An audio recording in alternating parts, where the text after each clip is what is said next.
E aí vamos lá. Então, o porquê que é uma escola indígena, que eu falei indígena, né? Bom, gente, aí é uma história muito legal, assim, porque eu não sou muito a favor dessa questão de conceito. Eu acho que conceito ele é muito bem-vindo quando bem estruturado, mas ao mesmo tempo é uma armadilha muito grande pra gente, porque quando a gente se apega a conceitos, a gente pode pegar um caminho perigoso, né? E recentemente até eu contei uma história que aconteceu, que eu presenciei na banca que eu participei, na última banca que eu participei, como avaliador, que tinha uma mulher que apresentou o TCC dela pra gente. Só que ela tinha um conceito, porque era um abrigo para mulheres em situação de vulnerabilidade social. E aí ela, portanto, ela escreveu um conceito, que era um conceito até bonito, né? Assim, no mundo lírico, né? Era um conceito bonito, mas que não funcionava na real. Por quê? Como ela estava falando de mulheres em situação de perigo, né? Em situação de vulnerabilidade, o feminino, ela trouxe a flor, e aí ela explicou bonitinho, tá, gente? Eu tô sendo grosseiro aqui, mas que essa mulher ela ia entrar nesse abrigo com traumas, né, com o seu psicológico muito abalado, mas depois ela sairia desse lugar, né, dessa edificação, como uma flor que desabrocha e que, portanto, teria uma nova vida e tal. Então tinha toda uma construção do conceito.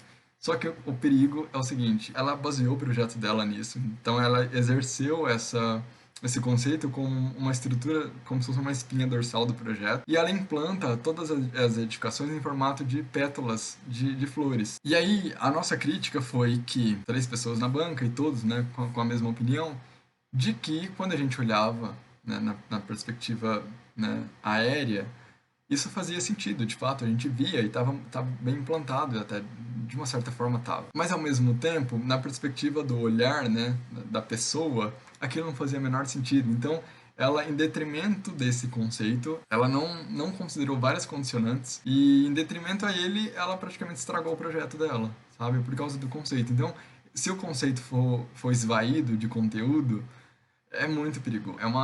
Eu digo que é uma faca de dois gumes, né? Então você pode se dar bem ou pode se dar mal.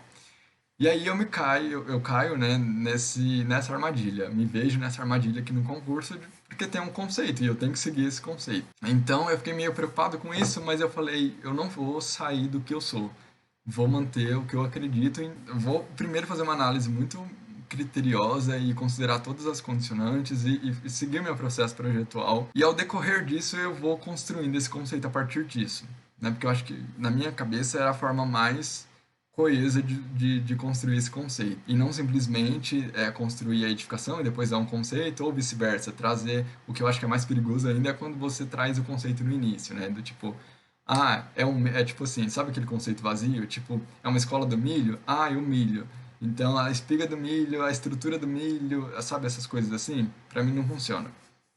Então eu pensava, meu Deus, o que que eu vou fazer? E aí eu pesquisando tudo isso, né? Tipo assim, e agora, o que que eu vou fazer para implantar?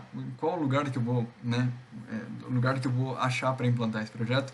E aí eu pensei, me veio de primeira aquela festa do milho, que é uma festa muito famosa no Brasil, que depois pesquisando eu vi que tem várias regiões, mas tem uma que é muito grande em Minas, e se eu não me engano é em Patos de Minas, que é uma festa muito grande, que recebe muitas pessoas.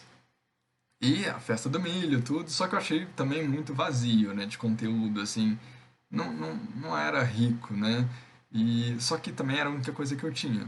Então eu fui construindo o projeto meio que pensando que eu ia utilizar esse conceito, mas não me conformei com esse conceito. Então eu fui pesquisando, né, construindo o projeto, pesquisando, construindo, pesquisando. Aí chego numa história do México, de um deus, protetor do milho, que tem uma fábula muito legal também, assim, uma construção muito legal. De novo, vou ser bem direto aqui, a história é muito bonita, assim, mas é um deus que morre numa montanha, e aí quando ele morre, para alimentar as pessoas, ele se transforma em grãos de milho, e as formigas pegam esses grãos, levam para o centro da terra, através dessa montanha, e, enfim, e aí viram quase que um estoque, e aí essa sociedade vai nascendo a partir disso. Então, tem toda uma fábula, assim. Mas também pensei, gente, eu vou me apropriar de uma história, o projeto está no Brasil, eu vou utilizar uma história do México, né? História mexicana, que eu nem conheço direito, nem sei se essa fábula é uma coisa que as pessoas conhecem ou se, tipo... Então, achei muito arriscado, mas achei melhor do que a festa do milho, né? Ah, vou implantar aqui em Minas porque tem a festa do milho. Mas e essa construção da sociedade, né? De pensar uma sociedade autônoma, taraná, então não estava conseguindo me conectar com isso. Então eu estava perdido ainda nesse momento. Aí, na minha terceira pesquisa, eu tive um encontro muito feliz com uma tribo chamada Guarani Mibia. E os Guarani Mibias, gente, são indígenas e eles se consideram, para minha alegria, os guardiões do milho.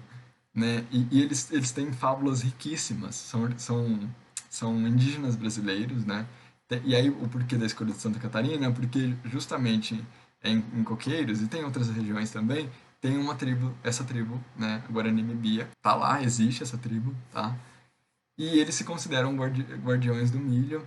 E aí eles têm fábulas, tem ritual de plantio dessa planta ancestral para eles, né? Tem ritual para colher, ritual para comer, porque eles acreditam que quando você, com esses rituais, você, ao plantar, ao colher e ao comer, você está se beneficiando, né? Como se o deus deles, né, Nheredu, se eu não me engano, ele como se ele abençoasse esse alimento e ao consumir esse alimento ele estaria se protegendo dos males e tal. Então é muito rico em fábulas, assim, é uma história muito rica e me dava essa oportunidade de defender o local de implantação desse projeto.